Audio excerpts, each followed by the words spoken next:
আসসালামু আলাইকুম সবাইকে। Code cloud 100 days of cloud AWS এর ভিডিওতে আপনাদেরকে সবাইকে স্বাগতম। আজকের ভিডিওতে আমরা অ্যানাবল ভার্সনিং ফর এস3 বাকেট নিয়ে কাজ করব। তো শুরু করি। প্রথমে বুঝে নিই ভার্সনিং আসলে কি। ভার্সনিং হলো অ্যামাজন এস3 এমন একটি ফিচার যা একই অবজেক্টের একাধিক ভার্সন সংরক্ষণ করে। ধরুন, আপনি resume ডট পিডিএফ নামে একটি ফাইল আপলোড করলেন, পরে আবার একই নামে নতুন একটি resume dot PDF file upload করলেন। যদি ভার্সনিং অফ থাকে তাহলে পুরাতন ফাইলটি পার্মানেন্টলি রিপ্লেস হয়ে যাবে। আর যদি ভার্সনিং অন থাকে তাহলে পুরানো ফাইল ডিলিট হবে না, নতুন ফাইলটা বা নতুন ভার্সন হিসাবে সেভ করবে অ্যামাজন এস3। অর্থাৎ একই অবজেক্টের একাধিক ভার্সন থাকবে এবং প্রয়োজনে আপনি আগের ভার্সনে ফিরে যেতে পারবেন। ভার্সনিং এর সুবিধা আছে, অসুবিধা আছে। কিছু সুবিধা হলো, যদি ফাইল ডিলিট হয়ে যায় রিকভার করা যায়। যদি ফাইল ভুল করে ওভাররাইট হয়ে গেলেও আগের ভার্সন রিস্টোর করা যায়। গুরুত্বপূর্ণ ডাটা ব্যাকআপ হিসেবে কাজ করে। অ্যাপ্লিকেশনের ওয়েবসাইটের স্ট্যাটিক্স ফাইল নিরাপদ থাকে। হিউম্যান এরর থেকে ডাটা প্রোটেকশন পাওয়া যায়।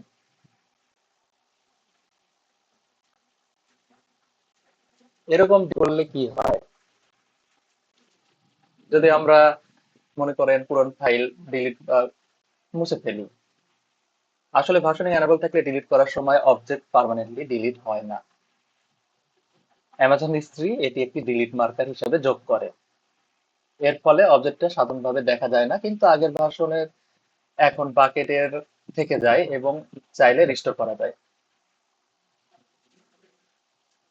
তো আমরা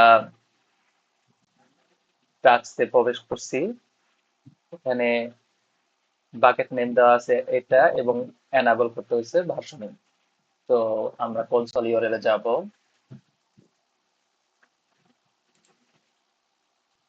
এখানে ইউজার নেম,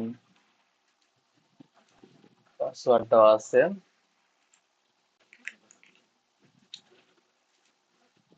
তো আমরা ইউজার নেম পাসওয়ার্ড দিয়ে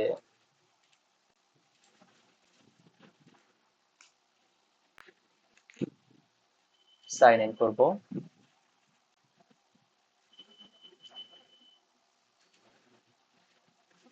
আমরা এডব্লিউএস কনসোলে প্রবেশ করছি। এখন আমরা এখান থেকে এসটি তে যাব।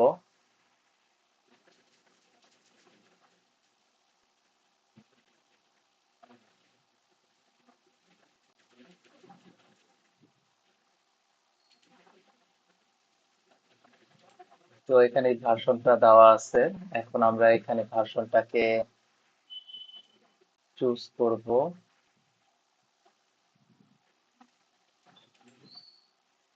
ভার্সনে যাব।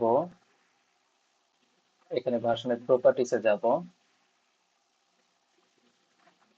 প্রপার্টিসে যাওয়ার পরে বাকেট ভার্সনিং এর বাকেট ভার্সনিং ডিসেবল করা আছে, সেখানে আমরা এডিট করব।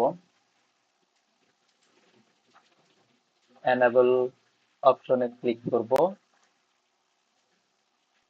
সেভ চেঞ্জ করব। বাস, এখানে আমাদের বাকেট ভার্সন চালু হয়ে গেল।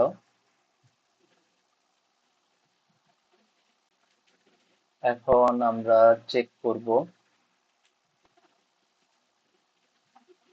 ভ্যালিডেট হয়েছে কিনা, কনফার্ম দিব।